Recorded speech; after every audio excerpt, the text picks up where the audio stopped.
नमस्कार और दर्शकों, आप देख रहे हैं आपके इस लाइव और मैं हूं विनोद कुमार। दर्शकों, आपको बताते चले कि आज रिजर्व कैटेगरी के मुलाजिमों के लिए खुशखबरी है। खुशखबरी इस बात को लेकर है कि नए सिरे से नए दौर की बातचीत शुरू हुई है और इस बार बातचीत कई डिविजनल कमिश्नर के कार्यालय में नहीं, सीधे और सीधे principal secretary to higher education and information Rohit Kansal के कार्यालय में।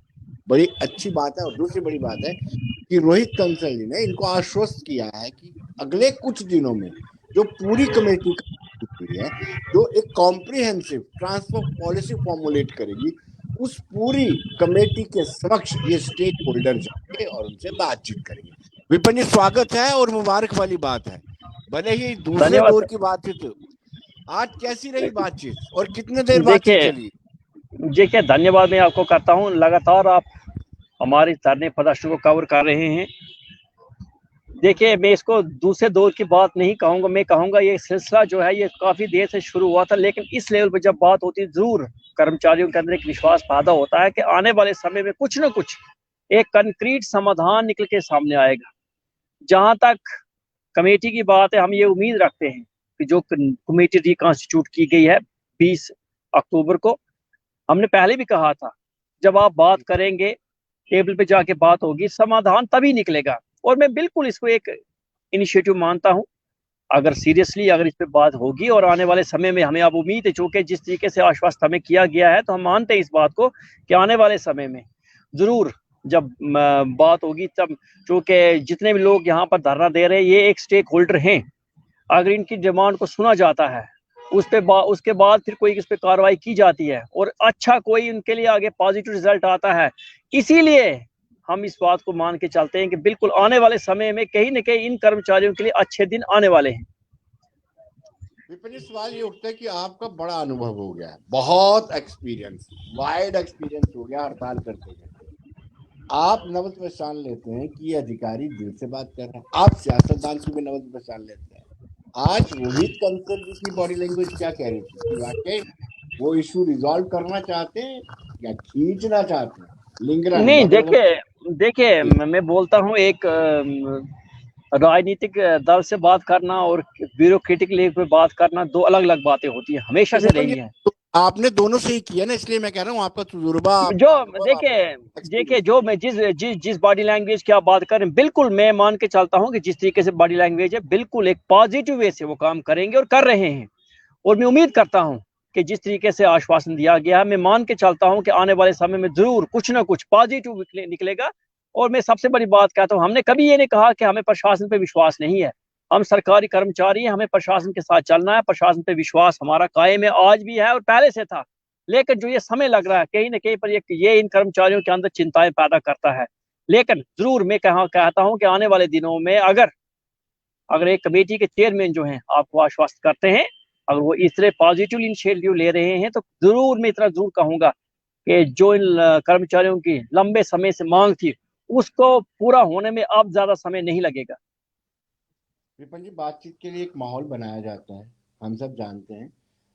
और वो माहौल तब बनता अगर आपकी सारे की सारी सैलरी रिलीज की जाती, एक ऐसा भी कोई इम्प्लॉय ना रहता, तो बातचीत का कुछ और ही आनंद आता। जी बिल्कुल, मैं इतना कहता हूँ, अगर आप इन कर्मचारियों के अंदर विश्वास पैदा करना चाहते हैं तो देखो, बड़ी बात तो यह है कि हम ट्रांसफर पॉलिसी के लिए बात करते हैं, बड़ी बात तो है हम डिप्लॉयमेंट उन कर्मचारियों की करते हैं जो जो ट्रांसफर पॉलिसी में नहीं आएंगे। लेकिन छोटी सी बात तो यह हमारे लिए पहले बनती थी कि कम से कम सैलरीज को रिलीज किया जाए। सैलरी हो सकता है सरकार के लिए बहुत छोटी सी बात है, लेकिन इन कर्मचारियों के लिए जिनकी सैलरी पिछले 4-5 महीनों से बंद है, एक कर्मचारी की सैलरी अगर 4-5 महीने बंद रहेगी, उसके लिए सबसे बड़ी समस्या ही वही बन जाती है उस वक्त के लिए। लेकिन जी। मैं जरूर कहता हूं, क्योंकि जब हमने बात की है तो हमने सैलरीज के रिलेटेड इश्यूज को भी उठाया है और हमने कहा है कि कम से कम विश्वास पैदा करने के लिए कम से कम, देखिए ट्रांसफर पॉलिसी की जहां तक बात है, ये लंबा प्रोसेस होता है।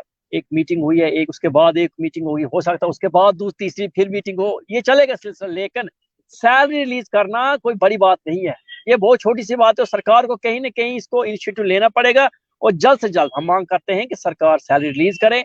हमने पिछली बार भी कहा था, हमारे जितनी भी धार्मिक यहाँ पे पर्व आते हैं उस पे ऊपर एडवांस में सैलरी रिलीज की जाती है।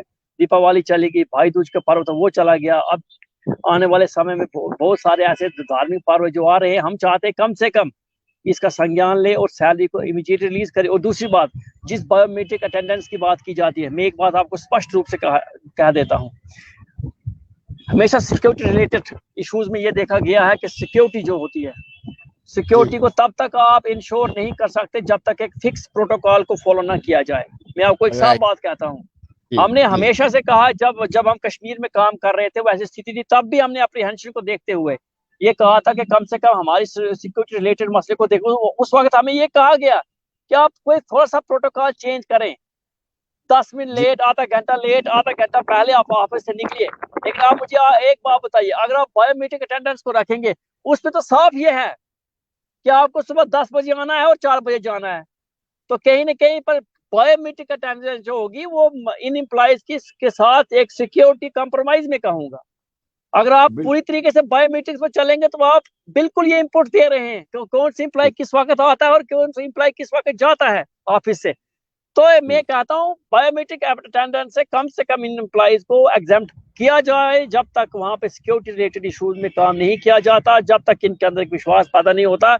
और हमने पहले भी कहा और आज भी कहा है साफ रूप से, किसी भी कर्मचारी को तब तक फोर्स ड्यूटी के लिए ना किया जाए जब तक इनके लिए वहां अकोमोडेशन और सिक्योरिटी रिलेटेड इश्यूज पे काम ना किया जाए, सेफ्टी और सिक्योरिटी को इंश्योर ना किया जाए। तब तक इनकी सर्विस को आप जम्मू में ले सकते हैं, और ट्रांसफर पॉलिसी जब तक नहीं आएगी तब तक ये धरना इसी तरीके से चलता रहेगा।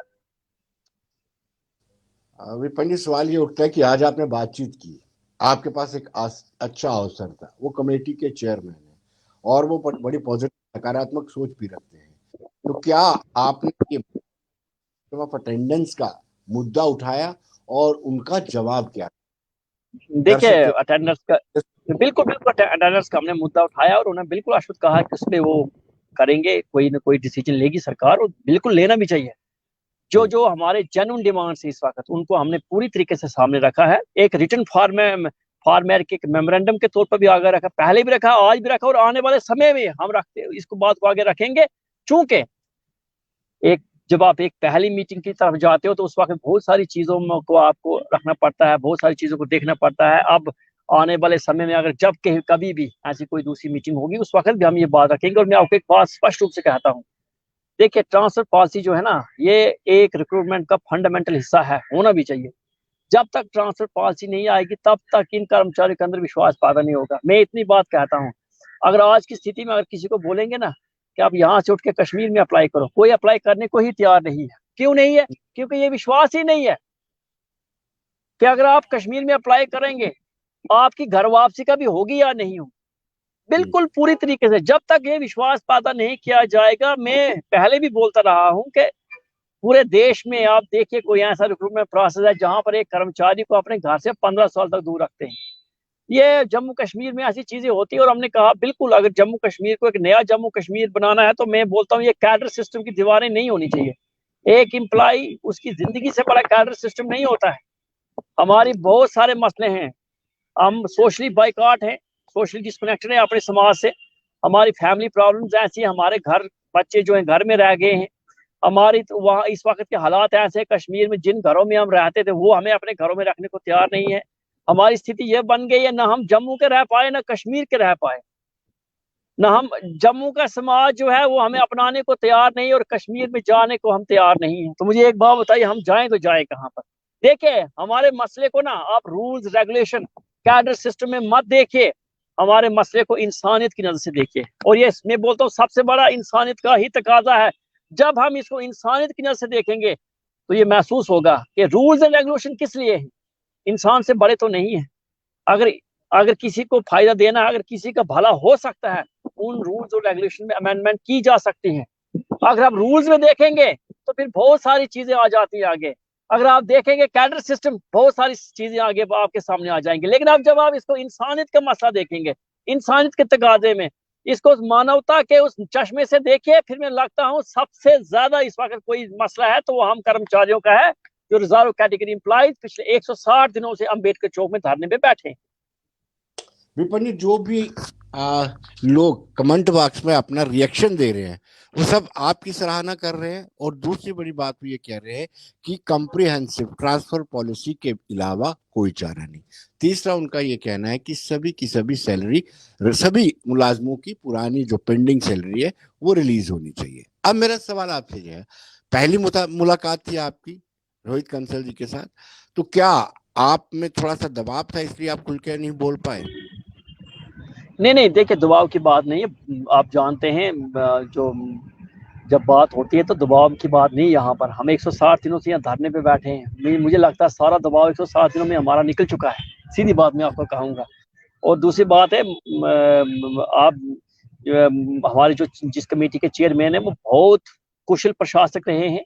हम उनको बहुत पहले से जानते हैं।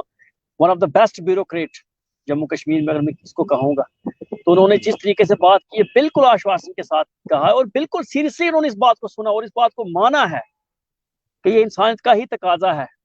जब आप यहाँ बैठे हैं, ये इंसानियत का ही तो तकाजा है कि हम यहाँ धरना दे रहे हैं। इंसानियत का ही तो तकाजा है कि आज हम ट्रांसफर की बात कर रहे हैं। मैं इतनी बात जरूर कहूंगा, जो आप बात कर रहे हैं कमेंट बॉक्स में, जिनकी आप बात कर रहे हैं कॉम्प्रिहेंसिव ट्रांसफर पॉलिसी, बिल्कुल हमने कभी नहीं कहा कि 3,500 एम्प्लॉयज को एक साथ कश्मीर से उठा के जम्मू भेजो। ऐसी बात ही नहीं है। हमने कभी नहीं कहा ये कि आप एक साथ वापस करो फिर वहां के दरवाजे ही हमारे लिए बंद करो। तो ऐसी बात है। हम बोलते हैं एक टाइम फेज्ड मैनर में ट्रांसफर। जब time phase manner, bound manner में ट्रांसफर की बात जाए, देखिए 5 साल जो समय हमने कहा है वो बिल्कुल जेन्युइन है। एक कर्मचारी को अपने घर से दूर आप कितना रखेंगे? 2 साल, 4 साल, 5 साल, 10 साल, यहाँ 15-15 साल हो गए और वो अपने घरों से दूर हैं। मैं पहले भी कहता हूँ और अक्सर कहता हूँ, भगवान रामचंद्र जो थे उनको 14 वर्षों का वनवास था, इन कर्मचारियों को 15 वर्षों का वनवास हो चुका है। कुछ कर्मचारी हमारे ऐसे हैं जिनकी टोटल सर्विस 18-19 साल है। अब वो रिटायरमेंट तक पहुंचने वाले हैं कुछ सालों के बाद, वो भी वहां पर बैठे हुए हैं। और दूसरी बात, जब आपने कहा कि सैलरी का इशू है, बिल्कुल सैलरी का इशू है। देखिए हम वहां से जब निकले हैं, कोई भाग के तो निकले नहीं। ऐसी सिचुएशन बन गई कि अपनी जान बचाने के लिए जम्मू पहुंचे। 15 साल हमने काम किया है, डिग्निटी के साथ सैलरी ली है और हम आगे भी डिग्निटी के साथ सैलरी लेना चाहते हैं। ये प्रशासन को देखना है कि अगर ये इस वक्त कश्मीर में काम करने की स्थिति में नहीं है तो जम्मू संभाग में इनसे काम लिया जा सकता था। हमने पहले भी ये रखा है, लेकिन मजबूरियां ये हो जाती है कि धरने प्रदर्शन जब तक न हो तब तक कहीं ना कहीं आपको सीरियसली नहीं लिया जाता। मजबूरी तो ये बात है हमारे लिए। वरना ये जितने कर्मचारी हैं, ये इनकी डिग्निटी के साथ इन्होंने काम किया और आगे भी काम करेंगे। जी विपिन जी, ये कहा जाता है ना, जब तक बच्चा भी नहीं रोता तब तक माँ भी दूध नहीं पिलाती है। लेकिन जो पीएम पैकेज के तहत गए हैं वो भी आपसे रिक्वेस्ट कर रहे हैं कि हमारी आवाज उठाइए, हमें भी रीलोकेट करने की बात कीजिए। लेकिन विपिन जी, अब ये सवाल पैदा होता है कि कितनी एक्सपेडाइट तरीके से ये जो कमेटी कॉन्स्टिट्यूट की है हेडेड बाय रोहित कंसल, ये कितनी एक्सपेडाइट करती है और जल्द से जल्द ऐसी पॉलिसी फॉर्मुलेट करती है ताकि आपको अंबेडकर चौक में इतनी देर तक धूप में या ठंड में ना बैठना पड़े। देखिए मैं तो उम्मीद रखता हूँ एक्सपीडाइट किया गया है। 20 अक्टूबर को चूंकि कमेटी कॉन्स्टिट्यूट की थी, रिकॉन्स्टिट्यूट किया गया तो उसको टेक्निकल वजह से, उसके बाद आपने देखा है इन 10-15 दिनों के अंदर ही एक फॉर्मल तरीके से मीटिंग हो गई है। और मैं मानता हूँ, देखिए ट्रांसफर पॉलिसी को लेकर हमने पहले भी कहा था, ट्रांसफर पॉलिसी के लिए हम एक समयबद्ध तरीके से आगे बढ़ सकते हैं, लेकिन सैलरी और बायोमेट्रिक अटेंडेंस जो है उसमें समय नहीं लगना चाहिए। सैलरी को रिलीज करना 1 घंटे का काम, बायोमेट्रिक से एग्जेप्ट करना 1 घंटे का काम, ये बड़ी बात है ही नहीं।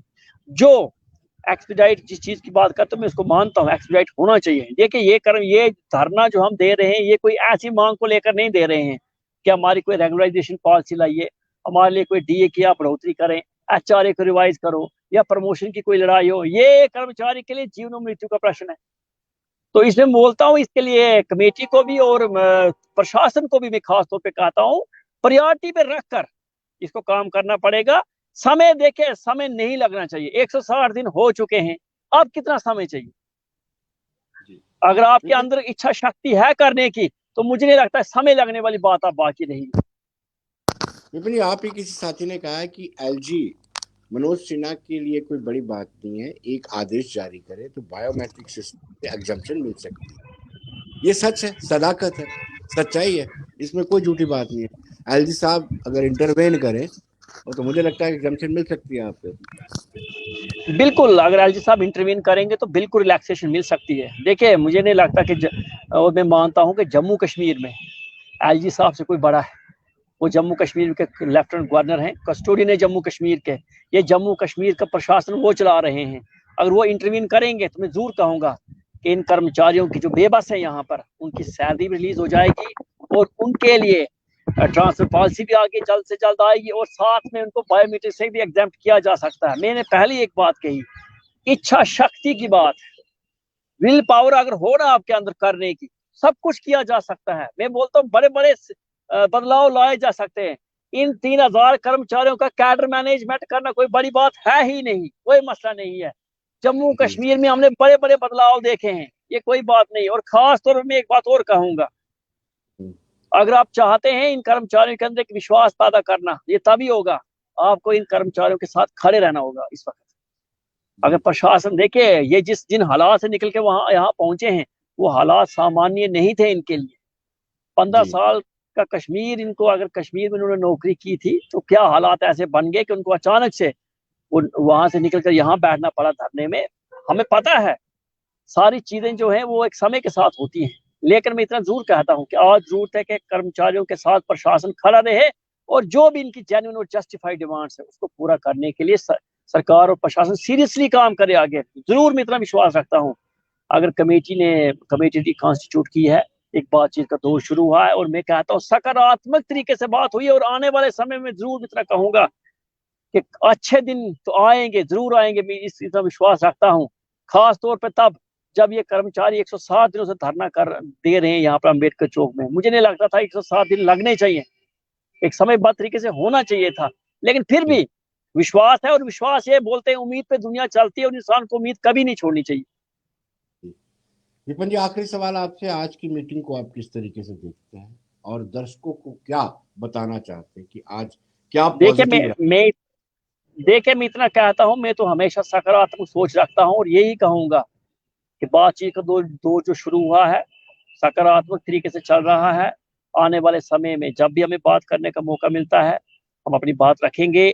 और जिस ट्रांसफर पॉलिसी को लेकर कमेटी को रिकॉन्स्टिट्यूट किया गया है, हम उनसे भी आग्रह करते हैं और अपेक्षा रखते हैं कि जल्द से जल्द इन कर्मचारियों की जो जस्टिफाइड डिमांड उसको पूरा किया जाएगा। ट्रांसफर पॉलिसी एक रिक्रूटमेंट का हिस्सा होनी चाहिए। जब तक ट्रांसफर पॉलिसी पे काम किया जा रहा है तब उससे पहले मैं ये अपील करता हूं कि कम से कम इन कर्मचारियों की जिनकी सैलरी बंद है उसको रिलीज किया जाए और बायोमेट्रिक अटेंडेंस से इन कर्मचारियों को एग्जेम्प्ट किया जाए। तब तक इनके अंदर विश्वास पैदा नहीं होगा जब तक प्रशासन के साथ खड़ा नहीं रहेगा। मैं एलजी साहब से, आपके माध्यम से एलजी साहब से गुहार लगाता हूं कि कम से कम आप इस पे ध्यान दें, इंटरवीन करें, सैलरी को रिलीज करने का आदेश आप दे सकते हैं। पहले भी जम्मू कश्मीर में ये प्रथा रही है कि धार्मिक पर्व के उपलक्ष्य में एडवांस में सैलरी रिलीज की जाती है। इस बार इन कर्मचारियों की दीपावली जो है बिल्कुल खाली, मैं कहता हूँ फीकी चली गई। मैं चाहता हूँ कम से कम इनकी सैलरी को रिलीज करें और आने वाले समय में ट्रांसफर पॉलिसी की नोटिफिकेशन निकाली जाए। जैसे ही ट्रांसफर पॉलिसी की नोटिफिकेशन निकाली जाएगी इन कर्मचारियों के अंदर एक विश्वास पैदा होगा और इनको लगेगा कि जम्मू कश्मीर एक नया जम्मू कश्मीर बन के सामने आया है। विपिन जी, बहुत बहुत शुक्रिया आपका। उम्मीद करते हैं कि जिस तरीके से नए सिरे से बातचीत का हुआ है किसी मुकाम पर जरूर पहुंचेगा और पहुंचेगा भी टाइम बाउंड टाइम पे, यानी समय सीमा तक की। आप ये कॉम्प्रिहेंसिव। बहुत बहुत शुक्रिया।